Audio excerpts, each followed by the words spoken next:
अस्सलाम वालेकुम नाज़रीन, मैं हूं आपका मेज़बान सैयद शहरियार आसिम। आप लोग देख रहे हैं आज न्यूज़ की खुसूसी ट्रांसमिशन। आईसीसी चैंपियंस ट्रॉफी 2025 कुछ क्रिकेट हो जाए, पावर्ड बाय लेज। कल से पाकिस्तान में चैंपियंस ट्रॉफी का आगाज़ होने जा रहा है। 8 टीम इस चैंपियन ट्रॉफी में शामिल हो रही हैं। लेकिन हम चलते हैं 2017 की जानिब। आज से 2017 में आखिरी बार ये चैंपियंस ट्रॉफी हुई थी इंग्लैंड में, और पाकिस्तान और इंडिया के दरमियान फाइनल मैच हुआ था जो पाकिस्तान ने जीत लिया था। पाकिस्तानी कौम को एक बड़ी जो है वो खुशी की खबर मिली थी। उस वक्त सरफराज जो थे कैप्टन है, और अब 7 साल बाद, 7 से 8 साल बाद ये चैंपियंस ट्रॉफी दोबारा हो रही है। अगर हम बात करें चैंपियंस ट्रॉफी में तो ज़ाहिर है 8 टीम्स हैं, लेकिन इंडिया इस दफ़ा नहीं आया, पाकिस्तान, उस पर भी हम बात करेंगे। लेकिन पहले नसीम भाई हम बात करते हैं चैंपियंस ट्रॉफी पे। कल पाकिस्तान न्यूजीलैंड का मैच भी है, और 7 से 8 साल बाद ये इवेंट दोबारा होने जा रहा है। क्या कहेंगे इस बारे में? शरी भाई, सबसे पहले तो पूरे पाकिस्तान को बहुत बहुत मुबारक। 29 साल के तवील अरसे के बाद इंटरनेशनल क्रिकेट काउंसिल का कोई इवेंट पाकिस्तान में हो रहा है और कराची उसकी मेज़बानी कर रहा है, तो हमें ये एजाज़ हासिल है। मैंने 1996 वर्ल्ड कप कवर किया था। मुझे वो याद है जो आज से 29 साल पहले हुआ था, और हम नए नए जर्नलिज्म में आए थे, तकरीबन स्टार्ट था उस वर्ल्ड कप में, या उस वर्ल्ड कप की जो सूरत हाल थी और आज की इस चैम्पियंस ट्रॉफी में बहुत बड़ा फ़र्क है। आज जितने लुक्रेटिव इंसेंटिव्स खिलाड़ियों के साथ हैं, टीमों के साथ हैं, वो उस वक्त आना शुरू हुआ था, पैसा आना शुरू हो गया था, क्योंकि पाकिस्तान इंडिया वो लोग हैं कि जो इस खेल में पैसा लेकर आए हैं। जब हमने 1983 के बाद वर्ल्ड कप निकाला था और 87 में इंडिया पाकिस्तान ने रिलायंस वर्ल्ड कप कराया था, उस वक्त से पाकिस्तान क्रिकेट में पैसा आना शुरू हुआ। इंडिया का इंटरेस्ट एक डिफरेंट हो गया, उनकी मार्केट एकदम डिफरेंट होना शुरू हुई। देन 1996 में हमने वर्ल्ड कप कराया, वहाँ से एकदम से क्रिकेट का चाम तब्दील होना शुरू हो गया, बदलता चला गया। कलर किट लेकर आ गए थे हम, बहुत सारी चीज़ों की हमने तब्दीली देखी क्रिकेट के अंदर। चेंज हमने देखा उस वर्ल्ड कप में। जयसूर्या और अता पत्तू ने जैसे बैटिंग की, वो शानदार बैटिंग थी। श्रीलंका जीत के गया था पाकिस्तान से वो वर्ल्ड कप। इस चैंपियंस ट्रॉफी की अगर मैं बात करूं तो हमारे मुल्क में हो रही है। हमारे ग्राउंड तैयार हो गए, 117 दिन के अंदर हमारा जो हदफ था वो हम हासिल करने में कामयाब हुए। This is wonderful. मैं आपको कह रहा हूं कि जब मैं जाके देखता था ग्राउंड, मैं सोचता था मोहसिन नकवी साहब ने ये जो काम स्टार्ट कर दिया, ये मुकम्मल कैसे होगा। लेकिन उन तमाम लोगों को बहुत ही क्रेडिट जाता है जिन्होंने पाकिस्तान की नेक नामी में बड़ा रोल प्ले किया। लेकिन अगर मैं अपनी इस टीम पे आ जाता हूँ तो नेक नामी जो है ना, वो बड़ी मुझे बनती हुई मुश्किल लग रही है। मैं एक बहुत सच्चाई से आपको कह रहा हूँ। इसकी वजह ये कि हमारी ये टीम जिस तरीके से लास्ट 2 मैचेस न्यूजीलैंड के ख़िलाफ़ आ रही है, हमारे पास इस चैंपियंस ट्रॉफी में बहुत ज़्यादा वक्त नहीं है। आपने 3 मैच खेलने, वही आपका डिसाइड करेगा आप सेमीफाइनल में जा रहे हैं या नहीं जा रहे हैं। अच्छा, हम चैंपियंस ट्रॉफी के मैच की तरफ बिल्कुल आते हैं, लेकिन यहाँ पर वाकई में ये बड़ा क्रेडिट है मोहसिन नकवी साहब को और उनकी टीम को कि जो ग्राउंड्स हमारे तैयार हुए। जैसे मोहसिन इन्होंने कहा, नसीम भाई ने, कि हमारे जहन में यही होता है जैसे हमारे यहाँ रोडें खुद जाती हैं ना, तो फिर वो खुद ही रहती हैं 2.5 साल 3 साल, लेकिन ग्राउंड्स हमारे तैयार हो गए। ये एक अच्छा जो है अचीवमेंट है बड़ी मोहसिन नकवी साहब की। और अभी हम इस पर भी आएंगे जो पाकिस्तान का स्क्वाड है और जो न्यूजीलैंड का स्क्वाड है उस मैच के हवाले से भी। लेकिन ईमन, आपसे भी जानना चाहते हैं कि आप कैसा देख रही हैं 2017 में? बड़ी हमें एक खुशी हुई थी और इंडिया को हराया था और सरफराज की कप्तानी में हराया था। मुझे कराची का वो वक्त याद है कि जब सरफराज पहुंचे तो उनके घर के बाहर तो पैर रखने की जगह नहीं थी, सर ही सर थे। आप कैसे देख रही हैं इस चैंपियंस ट्रॉफी को? बहुत ज़्यादा एक्साइटेड हूँ इस चैंपियंस ट्रॉफी के लिए भी, क्योंकि हम डिफेंडिंग चैंपियंस हैं। और अगर 2017 की बात करें तो उस वक्त पाकिस्तान की टीम 8 नंबर पे थी, और उसके बाद उसको जीत जाना एक बहुत ही बड़ी अचीवमेंट थी एज ए कंट्री हम सब के लिए, क्योंकि ऑब्वियसली पाकिस्तान की टीम इतना अच्छा परफॉर्म नहीं कर रही थी, और वनडे में तो हमारी रैंकिंग उस वक्त बहुत ही ज़्यादा ख़राब थी। फिर हमारी टीम भी बहुत यंग थी, तो सबका एक होकर खेलना और उस इवेंट को जितवाना, उससे पाकिस्तान क्रिकेट के अंदर एक जोश आया था। फिर सरफराज अहमद ने जिस तरह थ्रू आउट लीड किया था उस चैंपियंस ट्रॉफी में, वो कमेंडेबल था, तो बहुत आउटस्टैंडिंग। ठीक है, अब हम बात करेंगे कल के मैच के हवाले से। कल मैच होने जा रहा है नसीम भाई पाकिस्तान और न्यूजीलैंड के दरमियान। अभी हाल ही में ट्राई सीरीज हुई जिसमें न्यूजीलैंड ने पाकिस्तान को शिकस्त दी। एक तो मुझे ये चीज़ समझ नहीं आती कि पहले हम न्यूजीलैंड को हरा देते थे बड़े आराम से ना, और मैं कहता था न्यूजीलैंड से मैच है ना तो जीतेंगे ही।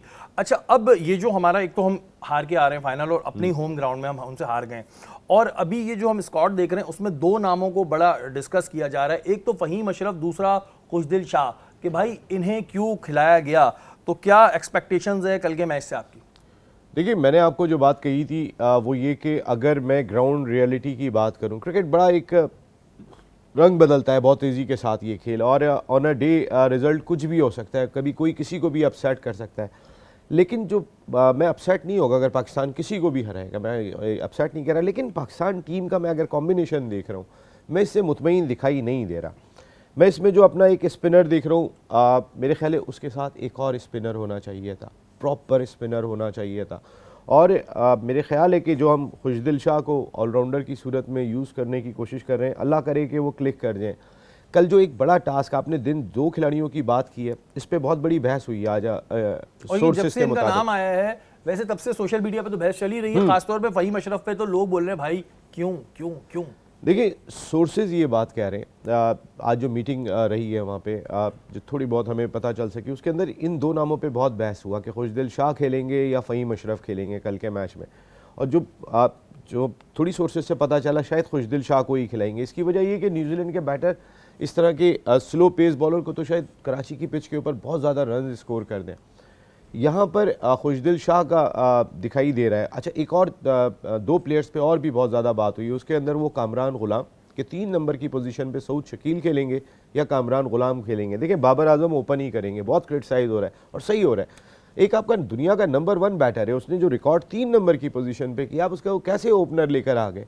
अच्छा चलें, टेक्निकली साउंड है, कराची की पिच बहुत फ्लैट है। कितनी फ्लैट है, आपने दोनों मरतबा आप अपना स्टार्ट देखें, एक मरतबा 91 फॉर 3, एक 51 फॉर 3। मैं कहने का मकसद है कि आपने 3 विकेटें शुरू की तो वो जल्दी गंवा दी आपने, जिसको हम आकिब जावेद साहब कह रहे थे कि बड़ी फ्लैट ट्रैक होते हैं, सीधे सीधे ट्रैक होते हैं। बाबर बहुत इंपॉर्टेंट है, बाबर की फॉर्म बहुत इंपॉर्टेंट है इस चैम्पियंस ट्रॉफी में हमारे लिए।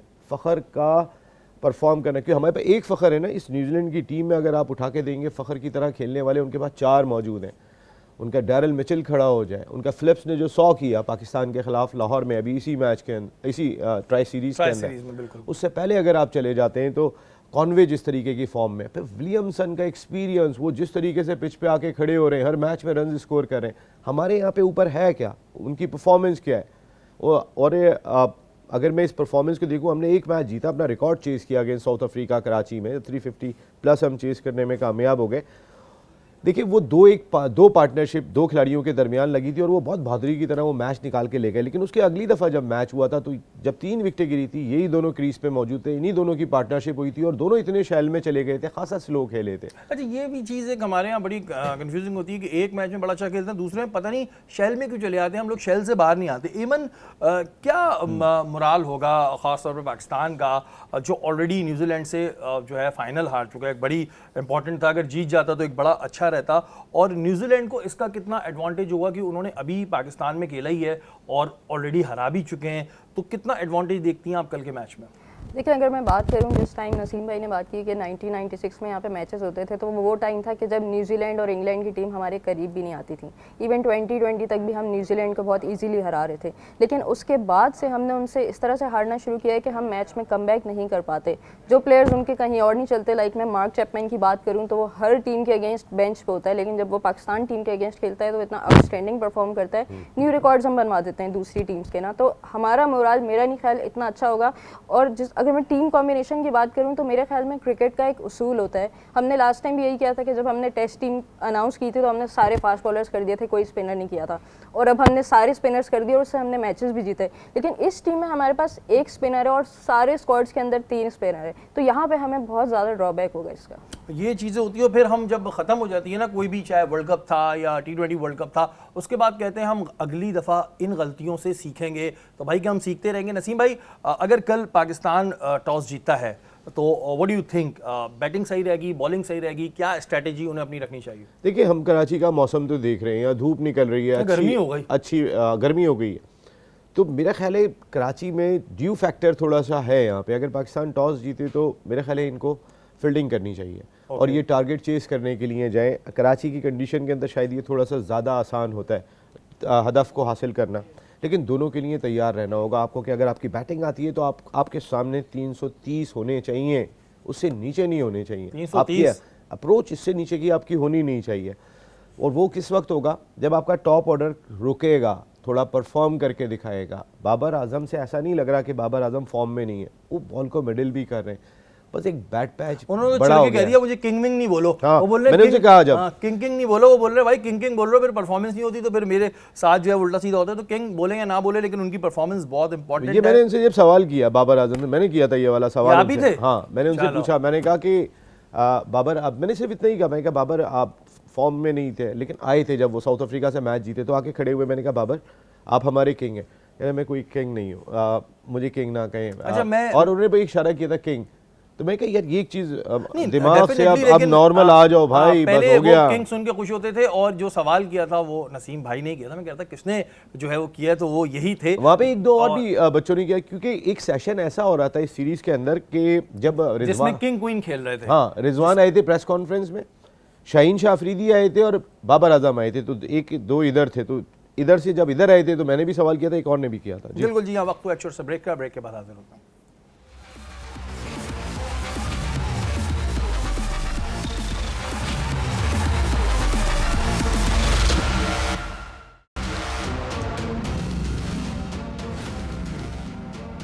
वेलकम बैक नाजरीन, आप लोग देख रहे हैं आज न्यूज़ की खुसूसी ट्रांसमिशन आईसीसी चैंपियंस ट्रॉफी कुछ क्रिकेट हो जाए पावर्ड बाय लेज। अच्छा, बहुत सारी खबरें हमारे पास दायरे जमा हो रही होती हैं और उसमें हम ये भी देख रहे होते हैं कौन सी खबर है जिस पर पहले बात करें। सबसे पहले हम बात करेंगे अपने पड़ोसी मुल्क इंडिया की। नसीम भाई, सबसे पहले तो मैं कहता हूँ कि इंडिया को अपनी जो मूवीज़ है ना वो बंद कर देनी चाहिए। रीज़न ये है कि हम देखते हैं कि उनके हीरोज़ बगैर बताए पाकिस्तान में घुस जाते हैं और एक बंदा पूरे पाकिस्तान में जाके ऐसी की तैसी फेर देता है, फिर वो वापस भी चले आता है और हम कुछ नहीं कर पाते, हम उसको छोड़ के भी आते हैं। लेकिन जब हम उन्हें बुला रहे हैं, वीज़ा दे रहे हैं कि अपनी पूरी टीम के साथ आप आएँ और भी अपने साथ 15, 20, 25, 30 लोग ले आएँ, तो मना कर देते हैं, बोलते हैं जी डर लग रहा है, सिक्योरिटी रिस्क है। ये क्या, ऐसा क्यों इंडिया डरता है, या फिर ये होता है कि जी क्या उनके जहन में होता है, क्यों करते हैं ये बेचारे ऐसे?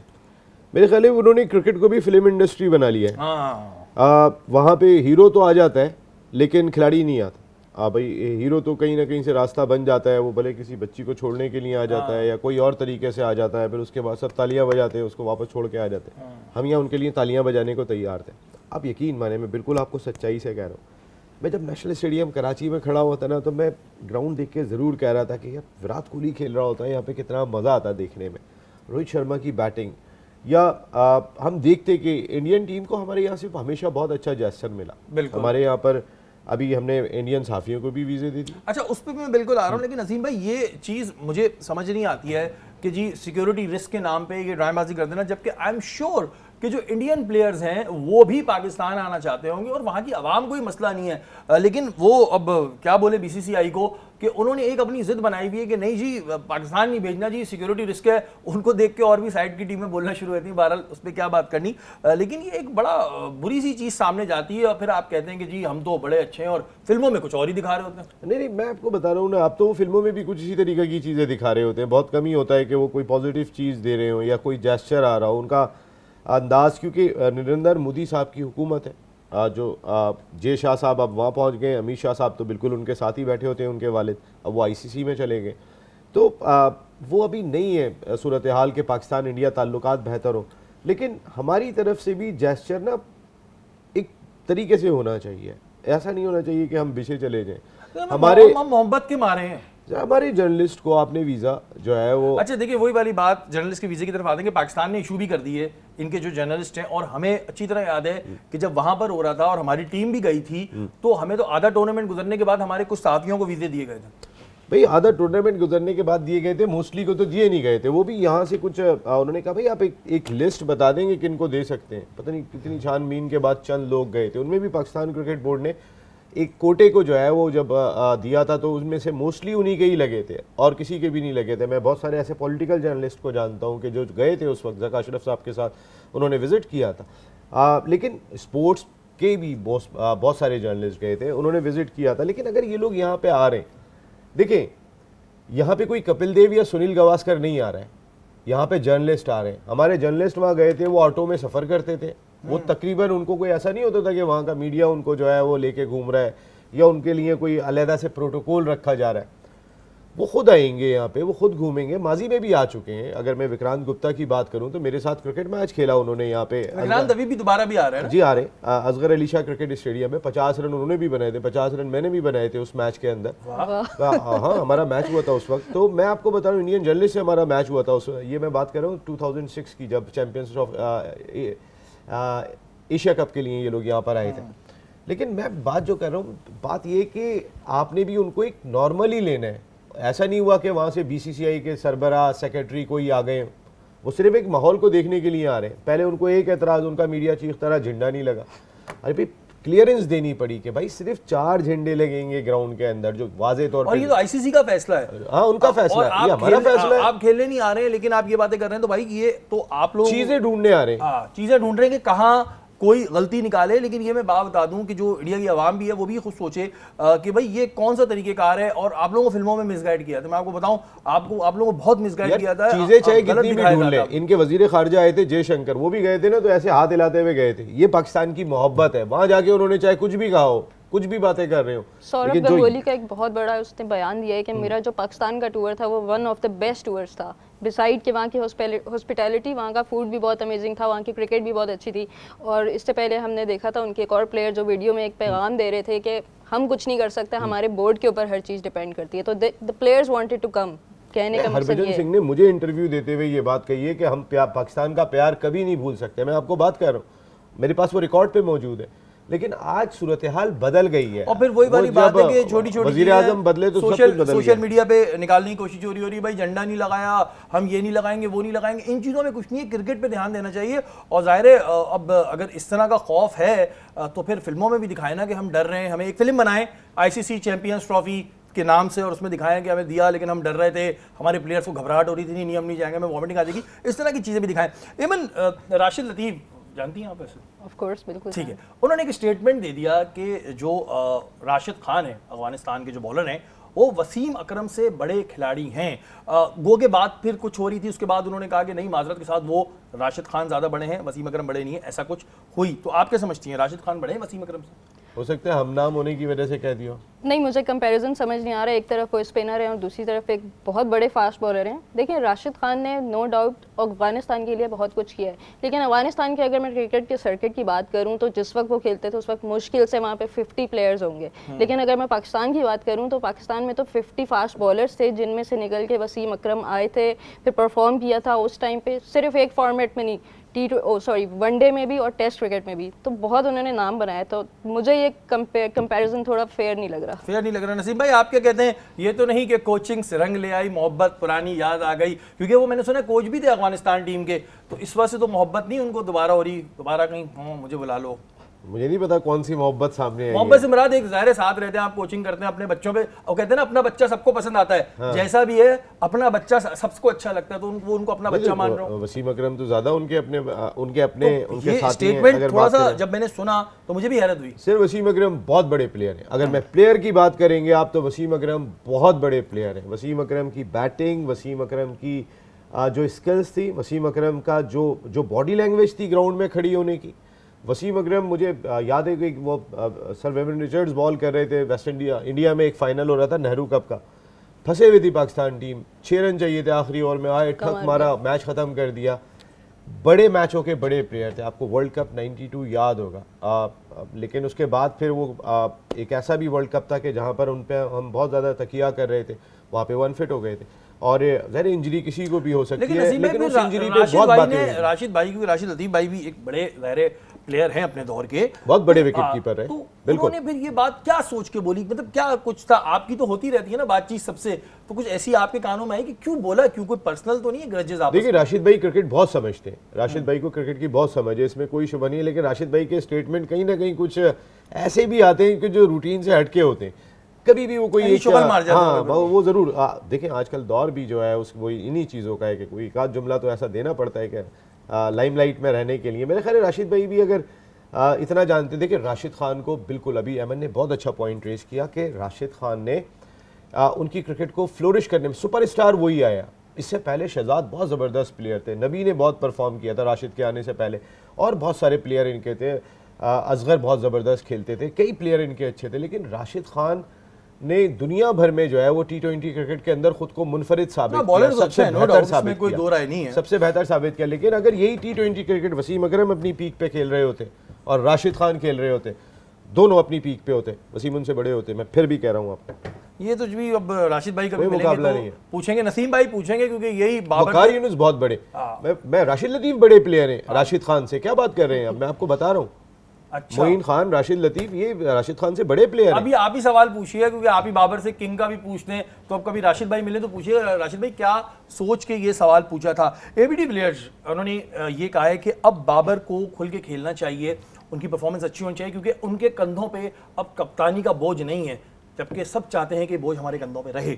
जी, देखिए बाबर ये आजम मेरी लाइन थी कि सब चाहते हैं कंधों पे बोझ रहे। एबी डिविलियर्स ने ये कहा है। लेकिन बाबर आजम के साथ इस वक्त क्या हो रहा है, क्योंकि समझ नहीं आ रहा है कुछ भी। वो रन स्टार्ट करते हैं, ऐसा नहीं है कि उन्होंने ओपन पोजीशन पर आए हैं तो इनको स्टार्ट नहीं मिल रहा अर्ली ऑन, हर चीज़ उनकी अच्छी हो रही है। लेकिन एक चीज़ मैंने नोट की है कि जो भी कोई बहुत बड़ा प्लेयर होता है ना, वो एक ना एक फॉर्मेट में कम बैक कर लेता है। बट अनफॉर्चुनेटली बाबर आजम के साथ ऐसा नहीं हो रहा। वो T20 में भी फेल हो रहे हैं, टेस्ट क्रिकेट में भी फेल हो रहे हैं, वनडे में भी फेल हो रहे हैं। तो अब इस शेल से उनको कैसे निकलना है, और उनके ऊपर और एक कड़ा इम्तिहान ये आ गया है कि अब उनका नंबर भी चेंज कर दिया है।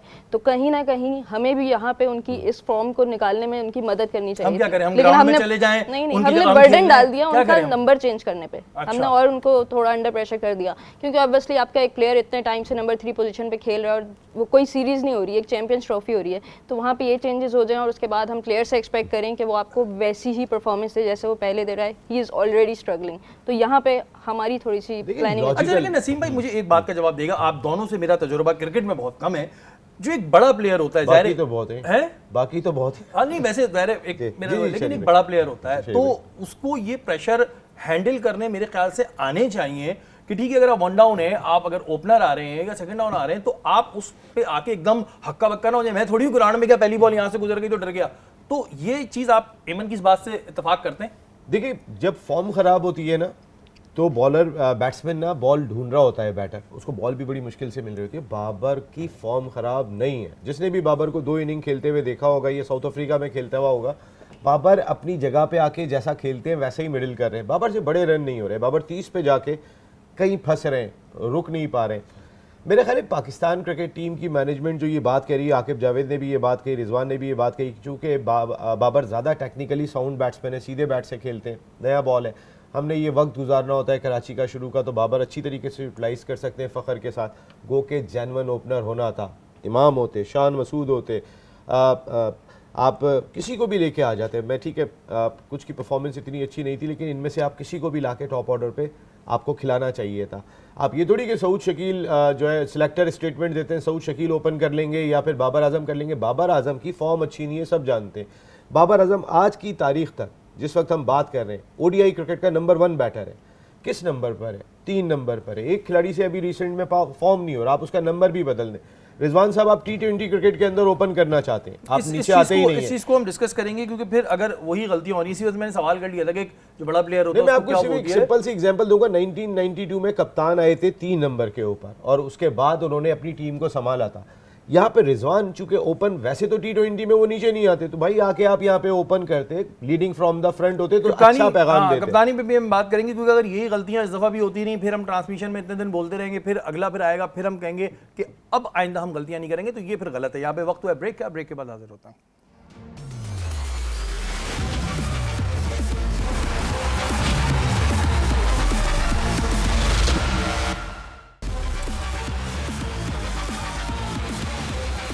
वेलकम बैक नाज़रीन, आप लोग देख रहे हैं आईसीसी चैंपियंस ट्रॉफी 2025 कुछ क्रिकेट हो जाए, पावर्ड बाय लेज। जैसा कि सबको पता है कि कल मैच है पाकिस्तान और न्यूजीलैंड का, और बहुत इंपॉर्टेंट मैच है वो। गो के पहला मैच है लेकिन इंपॉर्टेंट मैच है, क्योंकि इससे जो है खास तौर पर पाकिस्तान के लिए इस वजह से इंपॉर्टेंट है कि वहाँ से पाकिस्तान की बॉडी लैंग्वेज जो है समझ आएगी। न्यूजीलैंड ऑलरेडी जीत चुका है, तो उनकी बॉडी लैंग्वेज वैसे ही जो है वो ज़रा ऊपर होगी, लेकिन अगर पाकिस्तान ही कल मैच जीतता है तो फिर हमें एक गुड जस्टर जो आगे चीज़ें नज़र आती हैं। नसीम भाई, अहमद शहजाद कहते हैं कि रिजवान ने कप्तानी सही नहीं की, बहुत उन्होंने तनकीद का निशाना बनाया। उन्होंने कहा कि जी रिजवान ने फैसले सही नहीं किए, सब नहीं किए। तो क्या रिजवान एज ए कैप्टन आप देख रहे हैं कि सही फैसले कर रहे हैं या नहीं कर पा रहे हैं? देखिए, रिजवान की कैप्टनशिप कल पता चलेगी। मैं रिजवान की कैप्टनशिप से बिल्कुल मुतमईन नहीं हूँ। अहमद शहजाद ने बिल्कुल सही बात की। लास्ट मैच के अंदर मेरा ख्याल है जिस वक्त प्रेशर डालने की ज़रूरत थी, हमने अपनी फील्ड को बहुत ज़्यादा खुला हुआ देखा था। उनके लिए इतना ज़्यादा मुश्किल नहीं हुआ था, बल्कि ऐसा लगा था कि जो फाइनल खेले हैं वो हमारे खिलाफ ट्राई सीरीज़ का न्यूजीलैंड, वो तो ऐसा लग रहा था जैसे प्रैक्टिस करके गए, भरपूर टाइम गुजार के गए। अब आप देखें ना, वो 5 विकेट के मार्जिन से जीत के गए। उन्होंने सबको बैटिंग भी करवाई। वो 28 गेंदें बचा के गए, 5 ओवर पहले रन चेस करके चले गए। पहला मैच वो जीते 78 रन से, जो कज़ाफ़ी स्टेडियम लाहौर में जीते थे। तो 2 बड़े मार्जिन से जीत के आ रहे हैं, और उस मैच में उन्होंने पाकिस्तान के खिलाफ 330 रन स्कोर किए थे। तो उनकी बैटिंग की भी हमने स्पार्क देखा है। देखिए कल पाकिस्तान के लिए सबसे इम्पॉर्टेंट है वो है पाकिस्तान का ओपनिंग स्पेल, जो शाहीन शाह अफरीदी और नसीम शाह ने करना है। अगर आप बैटिंग को कंपेयर करेंगे तो पाकिस्तान की बैटिंग में इतनी डेप्थ दिखाई नहीं देती जितनी न्यूजीलैंड की बैटिंग में दिखाई देती है। केन विलियमसन का जो एक्सपीरियंस है वो अपनी पूरी टीम का तकरीबन मिला लेंगे, आप इतने पुराने खेल रहे हो और बहुत ही अच्छा खेलते हैं। मैं एक अंदाजे के मुताबिक एक्सपीरियंस उनका, डैरिल मिचेल मैच टर्न कर दें, फिलिप्स मैच टर्न कर दें, कॉनवे मैच टर्न कर दें, उनकी बैटिंग का ये स्टैंडर्ड है। वो जिस तरीके की बैटिंग करते हैं, उनकी स्पिन डिपार्टमेंट पाकिस्तान से कहीं ज़्यादा अच्छा है। फिर उनका फास्ट बॉलर जो नया आया है विल ओरॉन, क्या कमाल बॉलर है, उसने तो बुमराह की यादें ताज़ा कर दी हैं। तो हमारा कोई है कमाल? इतनी देर से मैं सुन रहा हूँ आप न्यूजीलैंड की तारीफें कर रहे हैं, उनकी अब टीम पाकिस्तान ऑन पेपर सच्चाई से हमसे अच्छी है। ऑन अच्छा पेपर नसीम भाई, तो फिर ये जो आपने कहा कि रिजवान की कप्तानी के फैसलों से आप मुतमईन नहीं है, मैं उनका एक स्टेटमेंट सुना था, उन्होंने कहा कि हम पुरानी गलतियों से सीखेंगे। वो पुरानी गलतियां कौन सी हैं जिनसे ये सीखेंगे इस चैंपियंस ट्रॉफी में? देखिए गलतियां, अब एक तो आपने टीम गलत अनाउंस की है, सबसे बड़ी चीज़ आपके पास 11 प्रॉपर मैदान में नहीं है। आप जो आकिब जावेद साहब कह रहे हैं हमारे ऑलराउंडर जो है ना वो है सलमान अली आगा, हमारे ऑलराउंडर हैं जी खुशदिल शाह, ये दोनों तो बैटर हैं। अब फ़हीम अशरफ आपने एक ऑलराउंडर लिया, वो ऑलराउंडर मेरी तो अभी तक वैसे प्रॉपर तौर पे समझ में भी नहीं है। ऑलराउंडर होता है हार्दिक पांड्या, ऑलराउंडर होता है जडेजा, ये होते हैं पक्के ऑलराउंडर। आपने जो फ़हीम अशरफ को शामिल किया है, आपने जो खुशदिल शाह को शामिल किया है, इनसे कहीं बेहतर था आप नोमान को शामिल कर लेते, आप साजिद अली को शामिल कर लेते। उनके आउट तो हैं ही उनके। आप भी समझते हैं कि जो टीम सेलेक्ट हुई है इसमें क्या कुछ ऐसे प्लेयर सेलेक्ट हुए जिन्हें नहीं होना चाहिए था? मेरे ख्याल जैसे कि फ़हीम अशरफ का नाम तो सोशल मीडिया पे जगह जगह है। मेरे ख्याल है आप जिन दो खिलाड़ियों की अभी बात कर रहे हैं, खुशदिल शाह और फ़हीम अशरफ, हाँ देखिए ना, उस्मान की अगर मैं बात करता हूं तो उस्मान अगर रिजवान खुदा ना खास्ता अनफिट हो जाते तो आपके पास कोई और विकेट कीपर नहीं है, उस सूरत में उस्मान से ही विकेट कीपिंग करानी है आपने। वो एक चांस आपके पास है। हालांकि आप अगर हसीबुल्लाह को शामिल करना चाहिए था आपको, आपने उस्मान को इतने सारे चांस दिए, हसीबुल्लाह को खिला के भी चेक कर सकते थे अगर खुदा ना खास्ता अनफिट हो। लेकिन मैं बात ये कर रहा हूँ कि आप अगर नीचे आ जाते हैं अपनी बैटिंग के अंदर तो वो डेप्थ दिखाई नहीं दे रही। अगर हमने आउट करते हुए देखा है साजिद को और नोमान को, हमने रन्स भी उनके देखे हैं तो फ़हीम से ज़्यादा देखे, खुशदिल शाह से ज़्यादा ही किए होंगे उन्होंने। अब ये एक बड़ी प्रॉब्लम आती है जी, कुछ नाम ज़ाहिर है फिर वो सिलेक्टर्स कहते हैं हमारी मर्जी है हम जिसको भी ले ले, वो ये वाली बात है। लेकिन कुछ नामों पर बहुत ज़्यादा क्रिटिसिज्म हुआ था सोशल मीडिया पे, शादाब बेहतर होते, मैं आपको सच बता रहा हूँ, और उन्हें जो है फिर भी चांस मिल जाता है, फिर उस पर लोग कुछ का कुछ कहते हैं। बहरहाल वो हम तो यहाँ बैठ के नेशनल टीवी पे नहीं कह सकते, लेकिन ये चीज़ जो है ये बड़ी गलत होती है। एमन, आपको कल किन प्लेयर्स से उम्मीदें वाबस्ता हैं? अगर वो चल गए तो पाकिस्तान ये मैच जीत गया, क्योंकि अगर अल्लाह न करे पाकिस्तान ये मैच कल हारता है तो वहाँ से हमारा जो है ना वैसे ही हम लोग फौरन शेल में चले जाते हैं, कछुए की तरह मुंह अपना छुपा लेते हैं हम, तो ये बड़ा एक प्रॉब्लम हो जाएगा। तो किन प्लेयर्स से उम्मीदें आप लगा के बैठी हुई हैं? देखिए हम यूजुअली बॉलिंग हमारी स्ट्रेंथ रही है और इस दफ़ा भी जो हमारे पास टीम है उसमें यही लग रहा है। एक बाबर आजम थे, वो भी इस वक्त उस तरह से परफॉर्म नहीं कर पा रहे। तो आई गेस कि शाहीन शाह अफरीदी और नसीम शाह का जो फर्स्ट स्पेल है वो बहुत ज़्यादा इंपॉर्टेंट है, क्योंकि उसमें अगर विलियमसन को आउट कर देते हैं, उनकी मेन विकेट ले लेते हैं, तो वहाँ पर मे बी हम थोड़ा सा उनको अंडर प्रेशर ला सकें। बट अंडर प्रेशर इतना नहीं आएंगे क्योंकि उनकी टीम बहुत कंप्लीट है। जैसे भी नसीम भाई ने कहा कि 6 उनके पास मेन बैटर्स हैं, फिर ऑलराउंडर्स कंप्लीट हैं, फिर बॉलर और स्पिन सेंटनर हमसे नहीं पकड़ा जाता, फिलिप्स हमें आउट पे आउट किए जा रहे हैं, तो हम बहुत ज़्यादा ट्रबल में इस वक्त। लेकिन ऑब्वियसली हमने देखा था कि पाकिस्तान ने किस तरह से न्यूजीलैंड को हराया था कि जब 200 रन्स की पार्टनरशिप की थी बाबर आजम और फ़खर जमान की, तो स्टे करना है विकेट पे। लेकिन अगेन पुरानी बातों को याद करते हैं, याद है जब हम बचपन में जवान हुआ करते थे, मतलब अभी की सिचुएशन पे हम बात करें, अभी की सिचुएशन थोड़ी ट्रबलिंग है। हमारे यहाँ पर पक्के स्पिनर की और बहुत हमारे बड़ी पास कमी है। ये मसला है कि हम पावर प्ले के अंदर स्पिनर को ले आते हैं। जब आपके पास 4 फास्ट बॉलर हैं, आप पावर प्ले में फिर स्पिनर को ला रहे हो, तो क्या फायदा एक स्पिनर? हारिस रऊफ कल फिट होने चाहिए, बहुत इंपॉर्टेंट है। लेकिन उन्होंने कहा है कि हारिस रऊफ जो है वो एक मजबूत असासा, लेकिन खुदा न खास्ता हाफ फिट हारिस रऊफ को ना खिला ले। मेरे शो में सरफराज नवाज साहब थे, मैं एक शो में थे, सरफराज नवाज साहब ने बात कही कि एजबिस्टन में उन्हें भी सेम यही इंजरी हुई थी और ये इसका रिहेबिलिटेशन प्रोसेस 3 से 6 हफ्ते के दरमियान होता है। अगर मुझे भी स्ट्रेन हो चुका है, हैमस्ट्रिंग का हुआ था। बट आज मैं एक इंटरव्यू देख रही थी जिसमें रिजवान की प्रेस कॉन्फ्रेंस थी, वो कह रहे थे आज हारिस रऊफ ने 60% बॉलिंग कराई, कल 80% बॉलिंग कराई। 60% 80% एग्जिस्ट ही नहीं करता क्रिकेट में। जब आपने ग्राउंड में देना है आपने 100% देना है, तो आपकी जो प्रैक्टिस होगी ग्राउंड में जाने से पहले, जब वो 100% होगी तो आप ग्राउंड में जाके। देखिए लास्ट मैच में भी जब वो अनफिट हुए थे उन्होंने 6.2 ओवर किए थे। डेथ ओवर्स में हमारे पास बॉलिंग करने वाला नहीं था, शाहीन शाह अफरीदी को खासी उसमें रन्स लग गए थे। उन्होंने शुरू में हालांकि 3 आउट करके दिए थे और शाहीन का कल का स्पेल रिजवान बिल्कुल एमन ने सही कहा कि जब हम ग्राउंड में जाते हैं तो 100% चाहिए होता है। रिजवान तो वो बात कर रहे हैं जो हमारी तरह के निकम्मे स्टूडेंट करते थे, 44.5% आ जाए तो हम अगली क्लास में प्रमोट हो जाएंगे, ऐसा नहीं करना होता। बहरहाल कल एक और चीज बता दूं जी, कल जो मैच देखने जा रहे हैं वो एयरबड्स, पावर बैंक, पान, गुटखा, फूड आइटम्स ना लेके जाएं, ऐसी सूरत में आपको ग्राउंड में एंट्री नहीं करने दी जाएगी। नसीम भाई, एयरबड्स और पावर बैंक का पान गुटखा सब मना कर दिया है, तो ये बिल्कुल ग्राउंड में अलाउ नहीं है, और फूड आइटम भी। कुछ चीजें तो ऐसी लाजिमी मंजूम है कि आधा कराची गायब हो जाएगा। मैं आपको तो ये मैंने कहा एक अनाउंसमेंट कर दूं कि प्रोग्राम का वक्त खत्म हो गया, लेकिन ये अनाउंसमेंट इस वजह से जरूरी है कि भाई हो सकता है कल कोई बेचारा बड़ी मेहनतों से पहुंचे, लेकिन अगर आपके पास ये तमाम चीजें तो गाड़ी में छोड़ के जाएं या पान गुटखा और खाने के आइटम ना लेके जाएं, क्योंकि अगर आप ये तमाम चीजें लेके जाते हैं तो आपकी ग्राउंड में एंट्री नहीं होगी। ये फैसला आ चुका है, तो मैंने कहा आप लोगों को बता दूं। हमारी ट्रांसमिशन का वक्त खत्म हो गया है, कल इंशाल्लाह ताला दोबारा मुलाकात होगी, तब तक के लिए पाकिस्तान जिंदाबाद।